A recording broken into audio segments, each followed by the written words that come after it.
This morning at 8:30, Police and Highways Agency received calls of a cyclist cycling on the M25 motorway.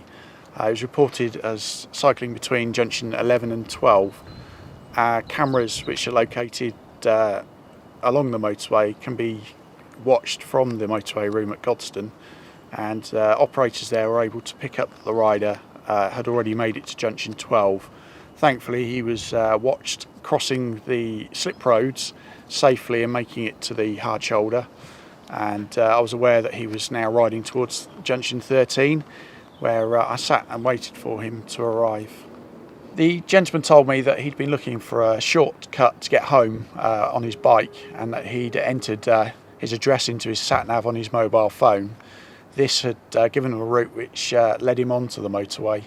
Obviously, he'd not set the button for cyclists and pedestrians and continued to follow an all vehicles route. Stopped the cyclist to speak with him, and he was blissfully unaware that he'd committed any offence.